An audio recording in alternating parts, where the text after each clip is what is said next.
This podcast is sponsored by Tusk, an open source non-ICO crypto project powered by community. Check them out on the web at tusk.network. That's TUSC.network. The Rob McNealy program is the nexus of cryptocurrency, blockchain technology, and entrepreneurship. Now, welcome to the program.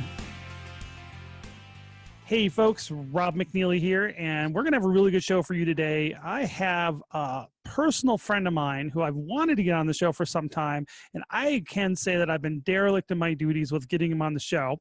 But he is a gentleman I met over a year ago at the Gun Rights Policy Conference, and he is a gun rights activist from the city of Detroit named Rick Ector. Rick, how are you today, and welcome to the show. First, I am doing great, man, and glad to be on the show. Hopefully, we'll have some fun. We always have fun when we talk. Right. Like the last time I talked to you was last night, man, and it was just kicking it, and we were on the phone for at least 2 hours, man. We should have recorded that, but I think we can capture some of that today too. So just so the audience knows where you're coming from, give us a little bit of background about yourself. How did you get into becoming a gun rights advocate? How did I get into being a gun rights advocate? Wow. How far down the rabbit as far as we need to go. Let's say a long time ago, man, maybe 13, 14. I'm going to just hit the highlights. 13, 14 years ago, relatively brand new homeowner. Only firearm I owned was a 12-gauge shotgun, just in case some criminal was brave enough to breach my front door. Lo and behold, one day I got robbed in my driveway, and that changed my life. I went on the so-called classic hero's journey, that formulaic process that is used to tell movies and basic storytelling. I went on this quest to learn more about personal protection and firearms instruction. I took all the classes I could get, and then I felt I needed to learn more, and I became a firearms instructor. And then I became a training counselor to train people to be firearms instructors. And then I still had much to do, man, and I wanted to do more. And I started doing research, and my path crossed that with a gentleman by the name of Ken Blanchard out in Upper Marlboro, Maryland, black man with a gun. And then I found out he was going to be at the Gun Rights Policy Conference one year. And so then I drove to, what was that? Fort Mitchell, Kentucky. I met him, befriended him, and my life hasn't been the same, man. And pro-gun rights advocate. I advocate for lawful carry, whether it's open carry or concealed carry. I advocate for law-abiding citizens being armed and making the world a less safe place for bad guys. And I know one of the things that one of your claims to fame is that you've helped a lot of the ladies in the inner city of Detroit get trained and certified in the safe handling of firearms. Is that correct? That is correct, man. I saw a story 9 years ago, man, and it was very chilling. It was a story about a woman whose body was discarded in the street as if it was trash. And I felt that someone should do something about that. And I watched the media, and I didn't see anyone addressing it. And so I had a bit of inspiration. I thought that I would leverage some friendships that I had with fellow trainers in the area, and we put together a training program for women. All they had to do was just show up at a gun range, and we would take care of their range fees, their ammunition costs, give them a gun to use, and give them a range safety briefing and have them shoot a gun. And that first year, man, I had such lofty goals. I was going to train 1 million people that day, but only 50 showed up, so I trained 50 people. And I continued to grow this program. And last year, in the last iteration of this program, we trained 814 women with a range safety briefing and a free shooting lesson. Now I am boldly making plans to train 1,000 women in one day, give them a range safety briefing and a free shooting lesson. Now, this is all done, of course, with other range safety officers and in a very safe and very safe environment, right?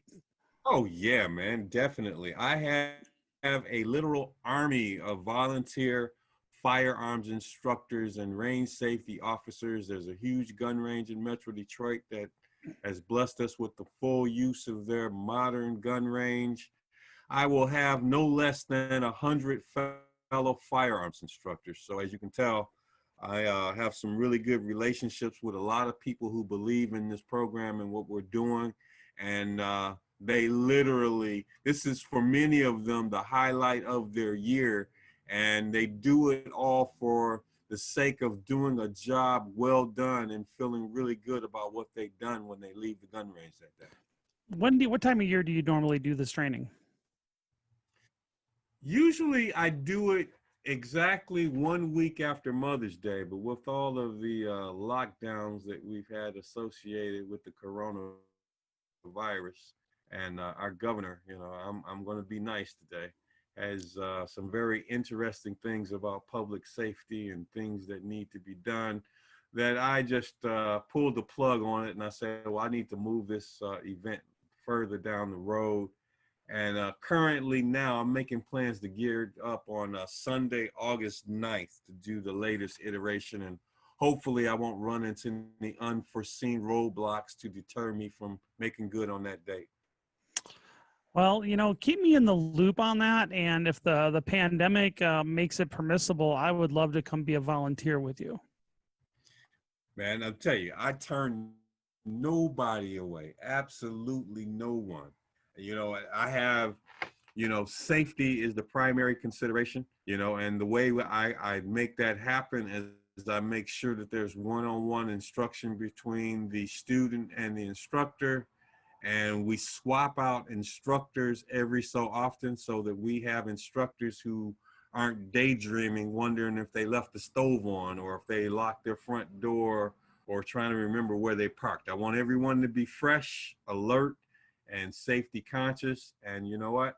In all the years that I've done this event and all the thousands of women that I gave a free shooting lesson to, we've had actually 0 injuries. That's really good. So what's been the response to this training typically? You're coming at it from the inner city Detroit, and which is, as we know, a very governed by the left. I'm trying to be very politically correct here, but the city of Detroit is very left-leaning typically and politically, and from the city council on down. Generally, in inner cities, they tend to be politically very anti-gun. What is your response from the community in general with your gun safety program? You know, we've had some very interesting interactions with people in the political public space, you know, through the length of this project, man. And, you know, there were some people who had some very unnice things to say about it, you know, some things such as, you know, it's the wrong message and that we should, you know, not be in a rush to gravitate towards firearms for personal protection. But, you know, I've always felt that when you looked at the annual crime stats and going back to when this program first initiated, you know, we were perennially leading the country in the number of murders that were happening across the country. And in particular concern to women, you know, we were having the neighborhood of anywhere from 800 to 1,000 reported rapes in the city of Detroit. You know, and this is not the metro area, this is within the city. And anytime you talk to anyone who talks to you about rape, well, the number of reported rapes is significantly less than how many actually occur, because you have the embarrassment, modesty, wanting to be anonymous factor. You know, there's various multipliers that you can apply towards the reported rape counts to try to get a handle on how many are actually occurring. So really, this is my annual tribute to women. I have women who are in my family. I have, you know, daughters, I have aunts, you know, I have women who are friends. And this is the one thing that I typically in any given year can put my hand on and say, I did a really good thing. And this is the sentiment that is experienced by a lot of people who are participating in this program. It's like a really great thing to do. And it feels great to make a contribution to do something that empowers people, man, and make them more secure in their life, you know, as a Detroiter and as a Michigander. So it sounds like the women in the area support it, but the government folks are less supportive of it. That's kind of interesting, isn't it? Well, it's interesting, man, but you know, and you know what, when you talk about the days in which we find ourselves, it's really an interesting contrast. But see, typically in years prior to now, you know, there's always this concern that, well, maybe I'm, you know, contributing to the problem. And I'm like, no, I'm empowering women, and I'm actually making the community safer, because with the more people who carry guns lawfully and get concealed carry permits, it actually acts as a buffer to people who hate guns and don't carry guns. So just the mere fact that there's a proliferation of people carrying guns, you can be anti-gun and be safe.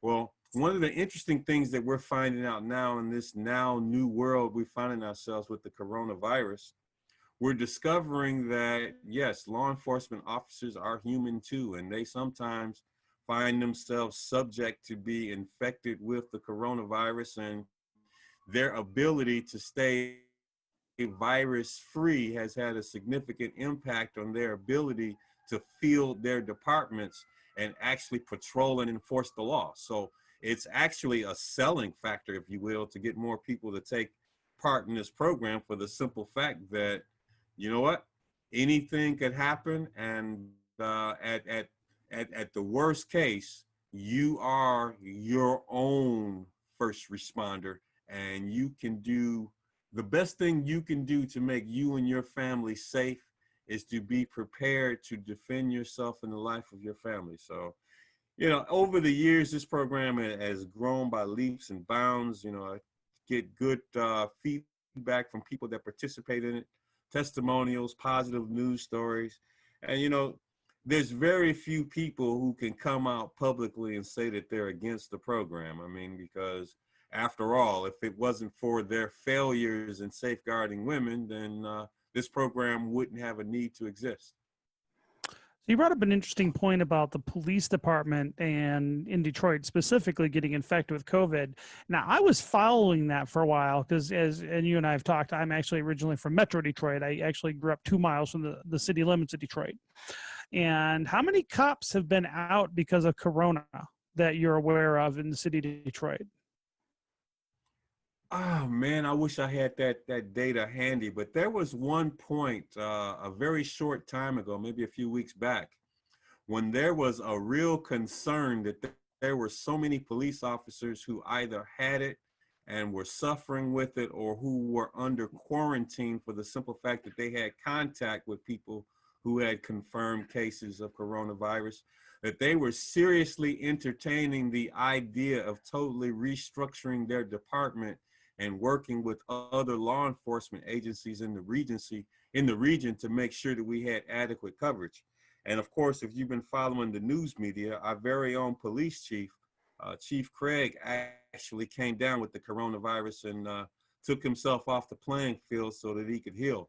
Fortunately for us and for him, you know, he was able to make a full recovery and he's back on the job. But that just merely highlights the fact that this coronavirus, you know, we're just now learning more and more about it. We're learning that it's not as dire as what we once thought it was, that as many people are not as susceptible to it as we thought, but it's still out there and it could still have an impact and an effect on public safety. So, you know, in the end, I'm all about empowering people and empowering their communities. The more people who are trained in firearms, the more people that carry, the more guns that we have in the homes, the better off and the safer we are going to be. And I stand on that, man. And every time I do this program, I feel like I've done a really good thing. You know, if by the time I eventually leave this world, if someone has the job of putting an epitaph on my headstone, they could put something on there that's a testament to how many women that I helped safeguard and train over the years. I think that would be a fitting tribute. So what is the number so far? How many women have you actually trained and exposed to firearms in the Detroit area? Well, just with regards to just this program, man, we're very close to 4,000 women that I've trained through this Wow. free program. And, it's a one-day event, 1 day a year, thing. So, it's kind of skewed because I only do this program 1 day a year. But, man, we train so many people in 1 day. It's just mind-blowing that we actually do it and we make it happen. And, I'm surprised it's not national news, man, but the local news media come out and they cover it. And, and I'll post the clippings, the digital clippings on my YouTube channel and all that other stuff, man. But it's a big deal, man. I think if I hit 1,000, I think the national networks won't be able to ignore me then, not credibly anyway. But you talk about a guy and his gang of volunteers actually training 1,000 women how to use a firearm. Well, I don't think even the news media can ignore that.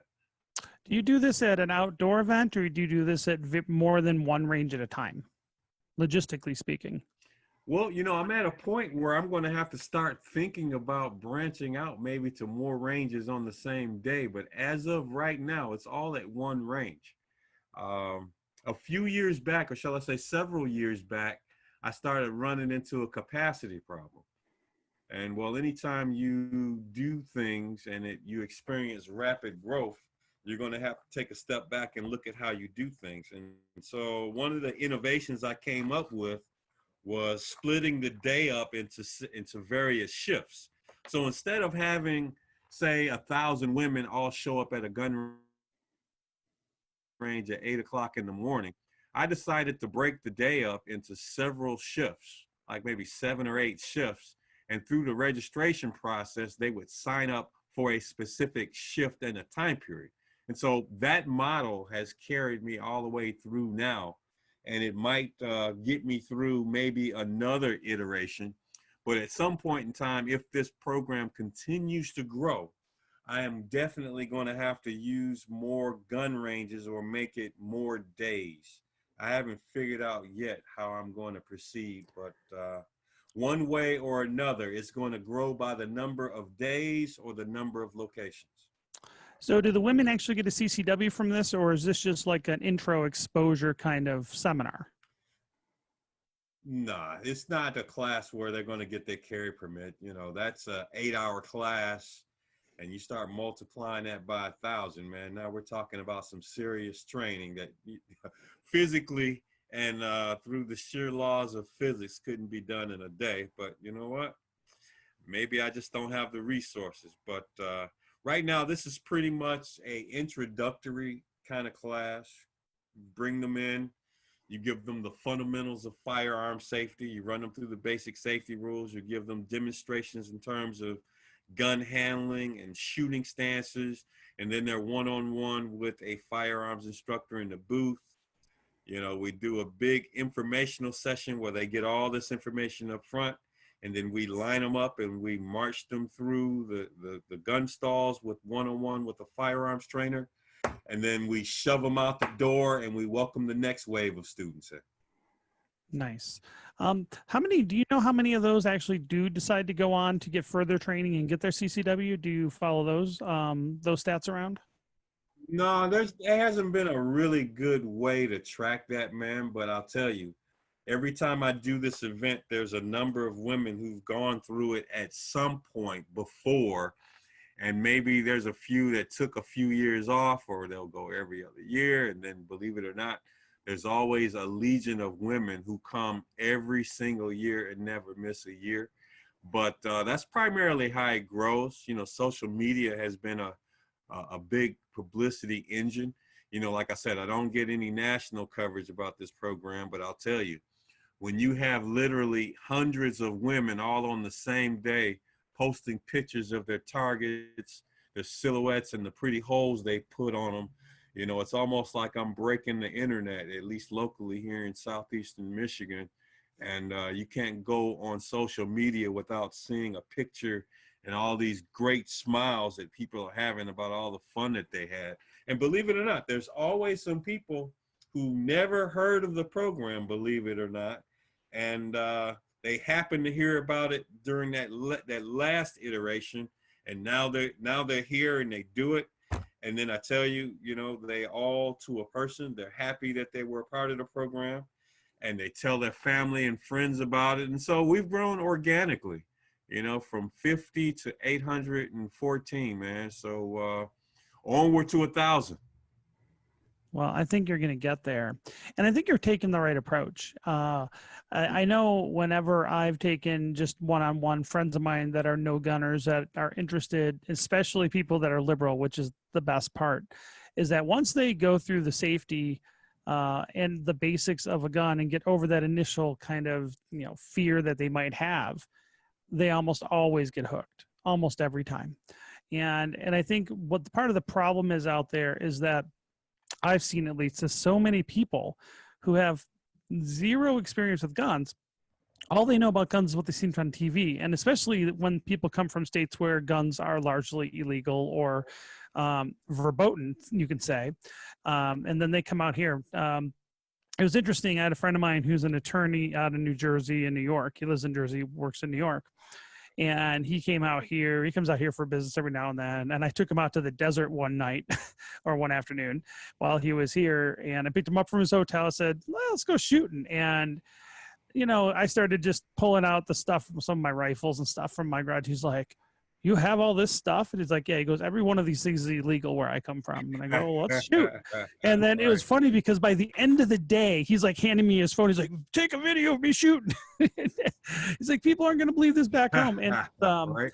it was a really good time. And I think that's a really good way to get people interested in guns. Just don't bore them with an 8-hour class, but just give them an exposure kind of thing, you know, demystify it a little bit. Yeah.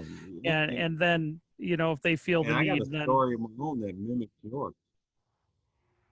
tell me about it. There was this woman who was making plans to come to my event, and she had a family member from out of state, from Chicago, Illinois, of all places, who was very anti-gun. And when this visitor came to visit one of my program registrants, the host said, well, look, you have a choice. You can either wait here for a few hours, or you can come with me to the gun range for this program.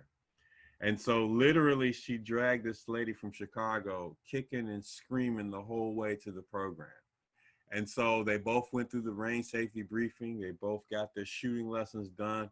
And that one vehemently anti-gun lady from Chicago is just smiling from ear to ear. And literally you can see tears forming in her eyes of joy. And I turned an anti-gunner who had no experience with guns at all into someone who's extremely interested in firearms and personal protection. And it just goes to show you, man, that a lot of times people are programmed by a lot of things that they see and hear in the news and in the media, whether it's popular culture in the films. You actually take them to a gun range and give them some training, put a gun in their hand and let them shoot. The first thing they'll find out is, one, that it's a lot of fun. And two, they find out that gun owners are people just like themselves, normal, good, decent, wholesome, law-abiding citizens, and that, yeah, there's a place for gun ownership in America and in their communities too.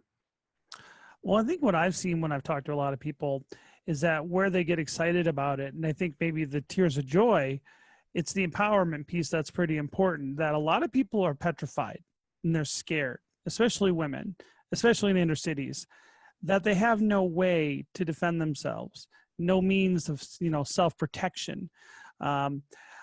I say it's interesting, you know, lately as we're recording this, we're in the middle of, you know, protests, and the riots seem to be slowing down nationwide. But what we've seen here, whereas there is a very righteous cause in there where, you know, police brutality is a problem. And I think a lot of people, especially on the white side of the aisle, is there an aisle for white people? But I think a lot of white Americans don't really realize that police brutality can be a problem. But what we're seeing now, and I think what happened over the last couple of weeks, is the entire country just got the shit scared out of it from the riot part, right? And I do believe there's a lot of outside antagonists trying to subvert peaceful protesters for their own purposes, and we can get into that discussion probably on another show. But I think what happened is the numbers show me, and I say whatever's come out, whatever comes of the protests and the riots, what you do know is that white America and not inner city America just got the shit scared out of it. and I say the numbers of how many background checks and purchases of guns have happened in the last 2 weeks support that. And I think people are scared. And, even if they don't understand or have a dog in the police brutality and civil rights movements that are here, people watch people getting their businesses looted and their businesses burned, and it scares them. And I think when people, like I've seen, it's interesting, I have a lot of friends in New York and LA, and they have no way to protect their businesses or their houses or anything else, and they're scared. They're scared to death. And I couldn't imagine being in that position personally. Well, man, once I got through my own personal experience, I personally don't know how people walk in polite society without a gun, but that's me and my personal experiences that I've had. But I'll tell you what, just from all of the news coverage of the riots and all the demonstrations from all over the country, all that it really has done from a gun standpoint has just fueled another wave of people who are afraid and are frightened. And now there's another background check frenzy going on. And now there's another gun buying frenzy that's going on. And the thing is, man, guns have been selling like hotcakes for so long. Many dealers are having problems keeping guns and ammo in stock. So, it's one of those things where, you wonder, what came first, the chicken or the egg, man, or whether it's demonstrations and or violence and gun sales, man. They're just two reciprocal processes that keep feeding into one of themselves. And I'll tell you, man, there has never been a greater period in recent memory for gun sales as I can recall now. If you look at any graphs over the last, 15, 20 years or so, we're probably at the highest it's been in like 20 years, man. And it could probably go further. I just wonder about from the supply side, can we get more guns into the supply chain? I know ammo has already been a problem in some places in the country. And for those of us who have gone through these cyclical periods, typically at every presidential election, every 4 years, we know that every 4 years, ammo usually gets scarce anyway. So this year it's doubly and triply so. So hopefully people have stocked up early. And if they haven't, man, go to your local gun shop and get what you can now. So in case you need it later, you'll have it. So Rick, what you're saying is so like pretty typical, like the pandemic and all the politics is going on lately and the riots. We've sold more guns, I think, this year in 2020 than we have probably in the last 20 years. Would you say that's probably going to be where we're going here? That's where we're going, man. And you know what? We're just half the year is not even done, man. There's still a lot of time to dwarf numbers from previous years, man. But as a gun rights advocate, I feel that it's a good direction. If you ask me, man, more guns, more safety, more empowerment, and creates a more treacherous working environment for bad guys. Would you say that the gun debate is over at this point, given the number of new gun owners that are coming into the market? Do you think that the gun control is just dead now? Well, at this point in time, they are having a really tough time justifying their positions, man. But for those of us who've been around for a while, we know that, when things settle down, assuming that they do, that we'll be lulled back into a safe sense of security, and then people will get lax. Hell, a lot of these anti-gunners who just bought up all these guns, they'll probably sell their guns, and we'll wait until the next crisis or next event happens that spurs another, surge of buying. I'll tell you, just from being involved in the community and in this field of endeavor, man, you in it for a while and you start to see cycles, and it's just another cycle. So has there been rioting in Detroit like there has been in New York and LA? No, there hasn't been any rioting. There have been some demonstrations, and you know what? As big as an advocate as I am for the Second Amendment, I am a huge advocate of the First Amendment. There have been some troublemakers a couple nights after nightfall, but those were those, and I think it's those Antifa folk, man, troublemakers. But I was looking at the stats that were published in the media, and the vast majority of them were outsiders. I'm talking about 80% of the arrests that people made, that the law enforcement community made, were from outside of the Detroit boundary. There were people who were coming in from outside of our community who, in my opinion, were here just to be agitators and try to egg things on. By all means, if you feel that there's something you need to speak out on and to assemble and demonstrate, by all means do that. I ran a demonstration of my own on the Thursday before these protests. I like to sell myself and every. You just killed my segue. I was going to segue right into that. You just killed my setup, right, dude. All right. But so let's talk about that. That was one of the big things that I wanted to talk to you about today, is you recently organized a big event at the state capitol in Michigan. So tell me about that. Well, I wanted to, in a very public fashion, state the things that were on the minds of many people, especially people of color, blacks and Hispanics and other racial minorities, that, that when we see incidents like this occur in the national media, whether we're talking about the Breonna Taylor case, or we're talking about the Ahmaud Arbery case, or we're talking about George Floyd, man. And, and I get it, there are concerns and there's issues that need to be dealt with. But, what I wanted to do was to put on an official demonstration, a rally at the Capitol, and say, hey, hate has no place in our society. It's going to take all of us to address it. Fortunately for us, the issue is really not as rampant as I think some people in the media would have us believe. But you know what? It is a problem, and let's address it. And we did so peaceably at the Capitol here in Lansing, Michigan. It was the first event I did outside of Metro Detroit. I was really wondering if I was going to be able to pull enough people from across the state to meet up there for a decent meetup, man. But you know what? I had people come out from Lansing, people come out from Grand Rapids, people who came out from Detroit, and, from otherwhere. We even had a couple people come over from Chicago, Illinois. So it was very satisfying. And there's still people here who, they're reluctant to, leave their homes, and they're reluctant to let alone travel halfway across the state, man. But our first iteration, it was well received. And the thing that I'm really shocked by, man, is that, I've been really receiving a ton of feedback of people who are telling me they wish they had known about it, because had they known, they would have actually, made the trip up to Lansing. So, I think there's an interest there, and you know what? We may do it again.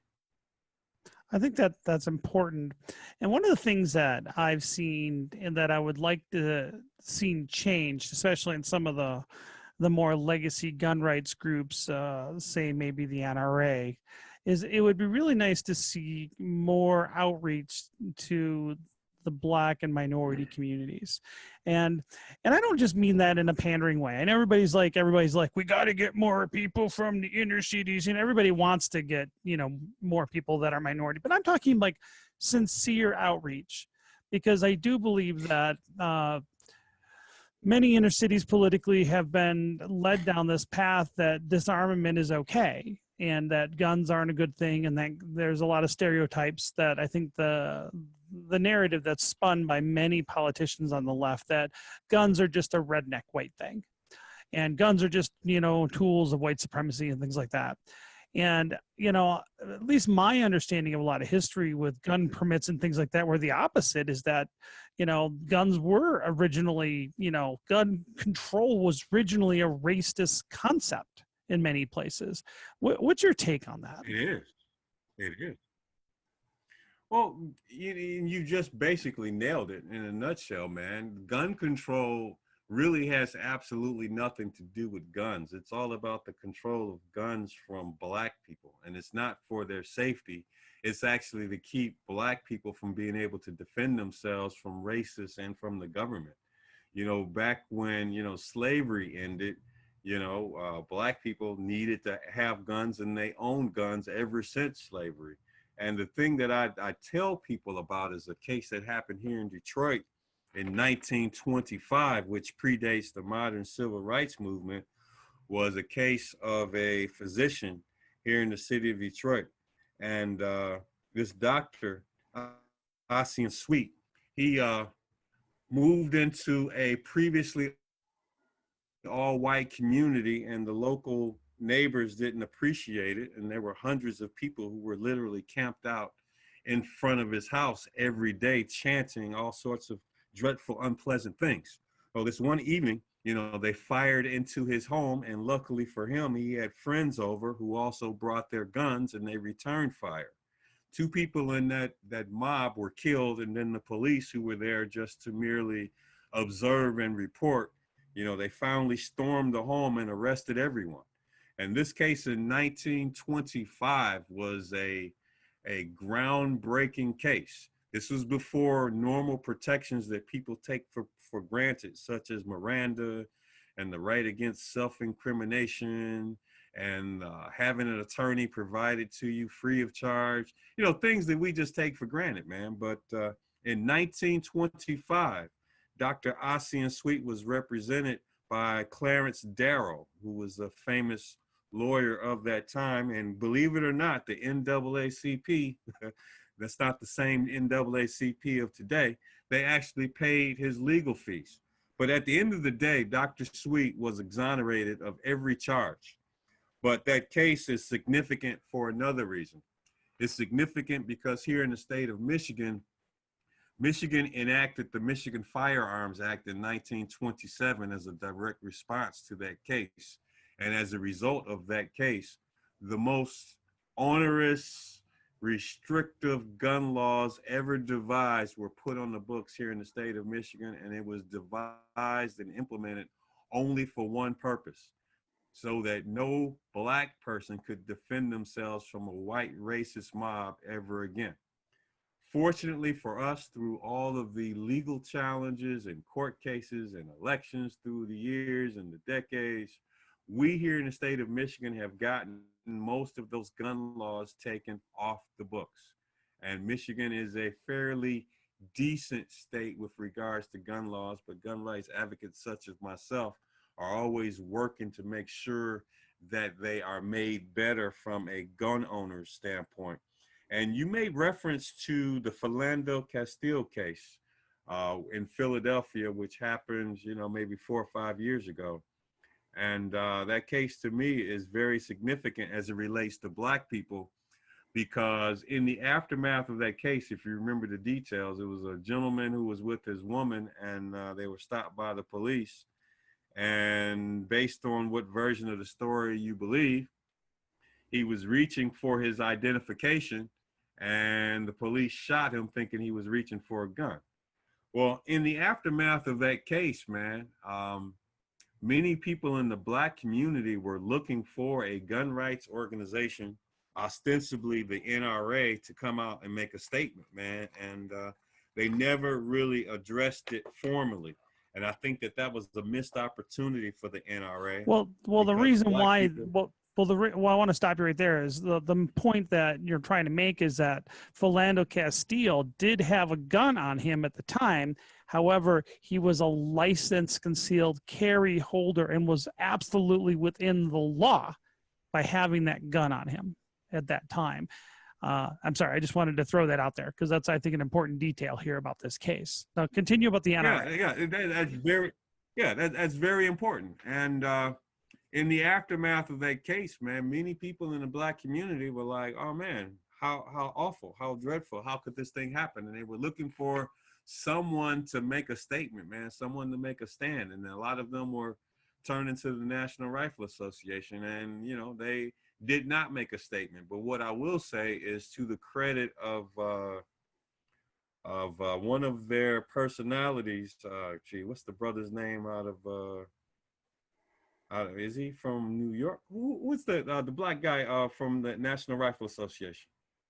Not sure. He came out and made a statement, man. And he came out and made a statement, and he said everything that we wanted the organization to say, but they didn't. And at the end of the day, another organization, the National African American Gun Association, which was at the time a fairly new group that was formulated, their membership ranks swelled. And now they're the most significant minority gun rights group in the country as of right now. And I think that just really speaks to the reluctance of the NRA to pick up that mantle and say, hey, you have a place here. I think the NRA, and let's understand that I'm not being critical of the NRA. I'm a life member of the NRA. I'm a member of their group that is part of the committee that gets the word up about the NRA and why it's good for them to join the NRA. And I'm a big booster of the NRA. I just think it was a missed opportunity for them to take a stand and say, hey, this case was wrong, and that Mr. Castile should not have been, killed in that fashion, and that gun rights is very important. And we need to fight injustice wherever it occurs, wherever it rears its ugly head.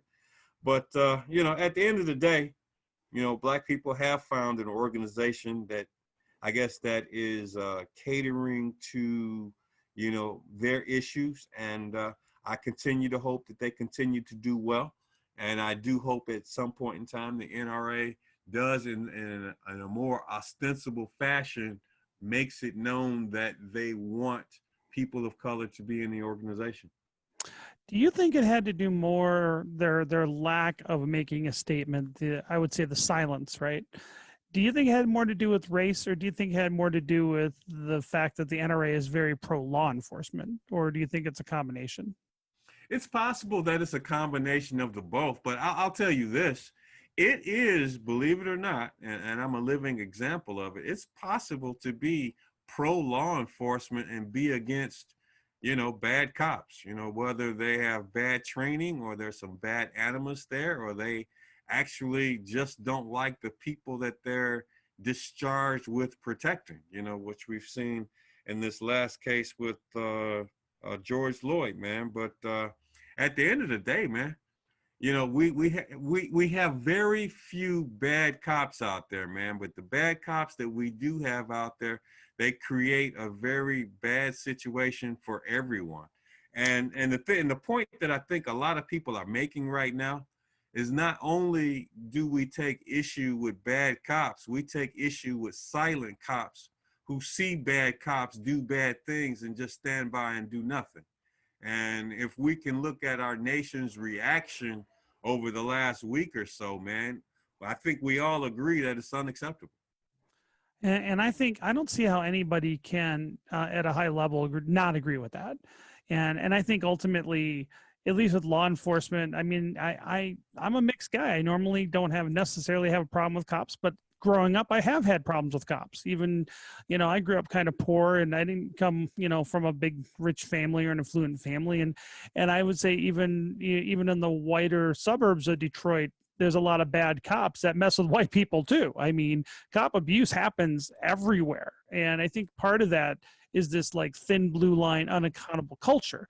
Like, where else can you have it that we investigated ourselves and found nothing wrong? Where else would that fly in the world? I mean, other than in law enforcement, it's really kind of absurd if you think about it.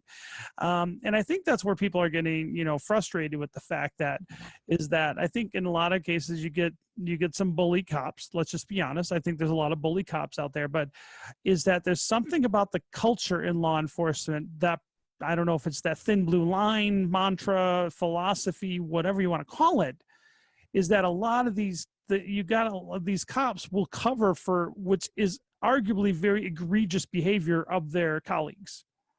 And that's the shocking part in my mind, how this culture has festered. And I do believe people should righteously protest this, because it's become a problem. And it's been a problem for a long time. And I don't know how to fix it, though. But I think definitely it's ridiculous. I don't know how to fix it either. I don't have the solution. Hopefully, some of the... Can you still hear me? Yeah, I can hear you. We're good. Okay, good. I lost your video, but as long as you can hear me, that's fine. The thing that I think most people are taking a big hard look at, man, is that we're what's the alternative? There's a lot of people on the left who are right now. I believe the mayor of Chicago is the latest one I think I've heard within the last day. They're envisioning a world in which we don't have law enforcement officers. There's a lot of people out here saying we need to disband the police and not have any police. I mean, I'm not going to sit here and suggest that everything is perfect with the police, but man, I'm not advocating no police at all. I mean, what are you going to replace that with? Here's the thing. One, Nothing? I can get a whole political discussion, but I don't believe that any government entity is going to disband their police. They may call them something else. They may fund them a different way. There's no way they're getting rid of cops, because cops serve very important roles for government as far as collecting revenue for the government. And enforcing their regulations. So I have a hard time believing that anybody's going to defund or get rid of cops. I just don't believe that's going to happen. Or if I think it'll probably be I think it's political speak is what they're doing right now. They're pandering. I do believe the politicians are pandering right now. Well, yeah, pandering would be the word. They're pandering. Yeah, they're absolutely pandering. I don't believe it. They might call cops something else. They might give them a bunch of extra training, whatever, sensitivity training, whatever thing they want, right? It's not that they don't already have those trainings anyway. They already do have those trainings. So I think they're just pandering. They're going to call it something else. Maybe they'll force them to write more tickets to pay for it. I don't know, whatever it ends up being. But I have a hard time believing they're going to give up their MRAPs. I have a hard time believing they're going to give up their machine guns and whatever else they have. They're not going to do that. So I'll believe it when I see it. I just think it's a bunch of smoke and mirrors at this time, to be honest. But my concern is let's just say in their weird fantasy that they end law enforcement, right? Let's just say it doesn't exist anymore. I know this, and you probably know this too. White Americans in the suburbs have all the damn guns. Okay, you want to go find the guns. They're not in the inner cities. I mean, let's just be honest. Most of the guns in the inner cities that the gangbangers have are pieces of shit guns. I've seen what they look like. That's not the fun stuff. The fun stuff is expensive. That's the one thing that people don't get. The guns are an expensive hobby. The fun stuff is... the expensive stuff, the ARs, the rifles. It's expensive. You know what? You're absolutely right. They're in the country and they're in suburbia, and they are vastly more plentiful than they are in the cities. Yeah, and my take is, and this is my concern politically, is that, and I'm glad the riots themselves seem to be slowing down, because that had me concerned, but all it would take politically, everybody's fired up right now. Everybody's, amped up. Everybody's really sensitive and raw. And for a lot of valid fucking reasons, excuse my language, but a lot of valid fucking reasons, everybody's wired up right now. Between the lockdowns and the economy and the stress and this, it's just like, I think there's a lot of things all kind of in the mix right now, kind of driving this, to be honest. But I think what would happen is, if some of these riots started expanding, I'm worried what happens if, some white homeowners or some white business owners start defending their property against looters from someone of a different minority class or, a different race, and how the media would spin that. I did hear that, like the mayor and the police chief in Chicago now is like coming out and saying they don't want quote unquote vigilante justice because there was a group of white guys that were basically getting baseball bats and said they're going to protect their neighborhood. Now, I think everybody has a right to protect their neighborhood, to be honest. I am all about citizen patrols. I do not like the idea of vigilanteism, quote unquote. But it's kind of interesting to see how this might play out, where you got law enforcement on one hand proven that they're incapable of protecting property. And I think that's important. The government has proven itself in many cities across the country, dozens of cities across the country, in some of the most wealthy neighborhoods and wealthy parts like Midtown Manhattan. The police are impotent at protecting property. And I don't think that's going to be lost on people. And at the same time, those politicians are saying we need to disarm, not only, basically disarm the police, but then on top of that, they want to prevent vigilante justice. So I don't know where that goes, but I think that most Americans realize that sounds... It's not a logical argument. Well, I think the number of guns being sold is... It's not a logical argument. It's not. And it doesn't surprise me that they're making it, but I mean, their movement is going to peter out at some point in time, because hopefully they will see some progress, at least on the prosecution side. And I make no mistake about it, the officer who actually committed the murder, yes, by all means, he is guilty. And I also have some sympathies towards the argument that the law enforcement officers who just watched him kill that guy, they should have some level of culpability as well. I think hopefully we're going to an age, and maybe that thin blue line, maybe we can do something with that and make it go away. If you are with another police officer and he does something criminal, to somehow hold the other officers that are with him just as culpable for that crime as well. I mean, I think that's the logical next step, and I think that it needs to happen. It's just a question as to whether the police unions are going to go for it, or whether we're just going to continue to do the same thing we have been doing and just be surprised that we don't have different results.